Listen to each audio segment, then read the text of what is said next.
我在此不仅要提出严重的抗议，也要郑重地提醒北京当局，不要刻意挑衅，不要制造事端。他的胡言乱语、狂言妄语，实在令人气愤。但它毕竟不是外交问题。 3월 31일 중국 전투기가 타이완 해협 중간선을 넘어 타이완 전투기와 10여 분간 대치하는 사건이 발생했습니다.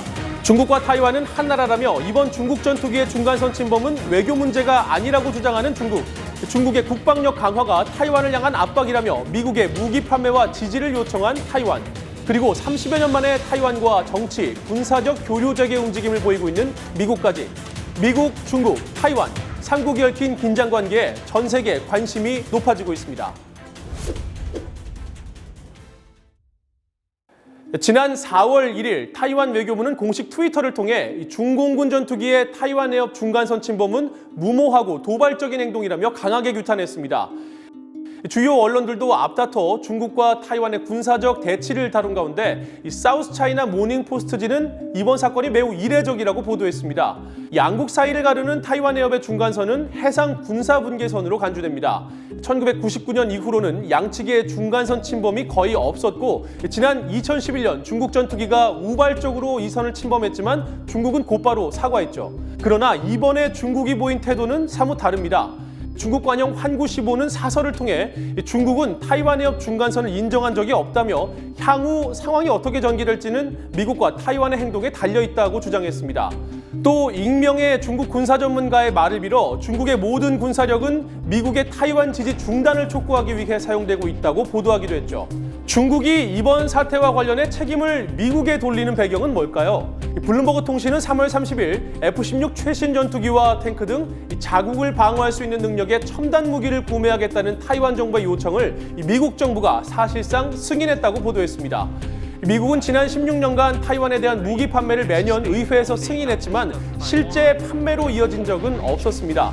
미국은 1979년 미중 수교와 동시에 제정된 타이완 관계법에 의거해 타이완 방어 지원 목적의 무기를 판매할 수 있었지만 이 하나의 중국 원칙을 내세우는 중국을 자극하지 않기 위해 1992년 이후로는 이 타이완의 전투기 수출을 자제해왔습니다.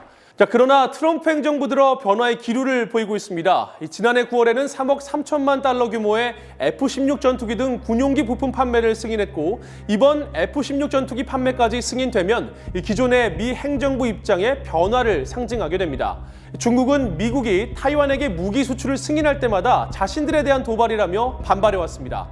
停止售台武器和美台的军事联系，慎重妥善地处理有关的涉台问题，以免严重损害中美在重要领域的合作和台海的和平稳定。 중국이 미국의 책임을 돌리는 또 다른 이유는 미 해군의 항행의 자유와 관련이 있습니다. 항행의 자유작전은 중국이 영유권을 주장하는 남중국해 근처에서 중국의 군사기지와 움직임을 견제하고 주변국과 미국의 이익을 수호하기 위해 2015년부터 부정기적으로 미 해군이 수행하고 있는 작전입니다. 2016년부터 중국이 타이완 침공 가정훈련을 크게 늘리자 미국은 이에 맞서 타이완 해협 통과 작전을 추가하고 훈련 횟수를 크게 늘렸습니다. 특히 올해 들어서만 이 항행의 자유작전을 매월 시행하면서 중국을 압박했습니다. 미국은 주변국의 자유와 권리를 침해하는 중국의 팽창주의 전략을 좌시하지 않겠다는 방침. The South China Sea doesn't belong to any one nation. The United States will continue to sail and fly wherever international law allows, and our national interests are advanced.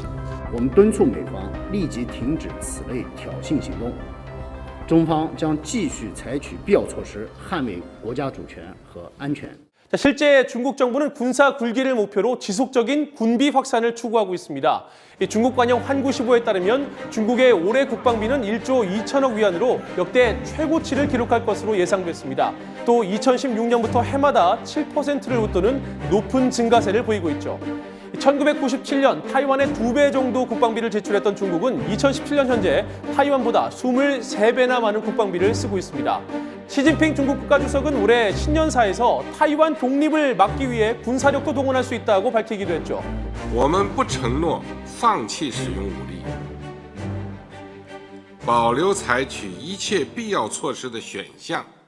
중국은 지속적으로 타이완에게 일국가 이체제 통일을 역설하고 있습니다. 1997년 영국으로부터 홍콩이 반환된 이후 일국가 이체제가 안정적으로 유지되고 있다는 주장입니다.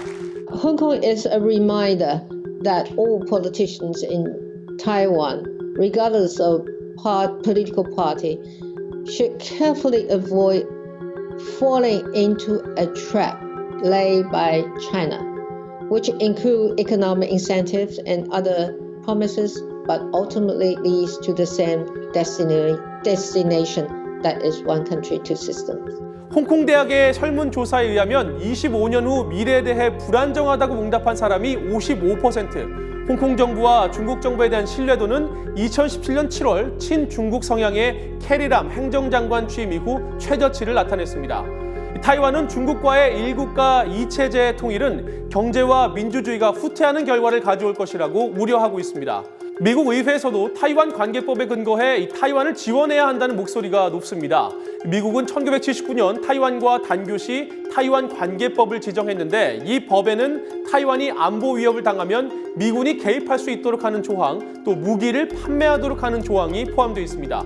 게다가 미 상원 외교위 소속 의원들은 최근 미국 대통령이 타이완과의 관계에 대한 지침을 재검토하고 타이완과의 합동 군사훈련, 타이완의 미국 무기 구매를 지지하는 내용이 포함된 타이완 관계 강화법, 일명 타이완 보증법을 발의했습니다. 중국과 타이완, 미국이 얽힌 긴장관계, 여러분은 어떻게 보고 계십니까?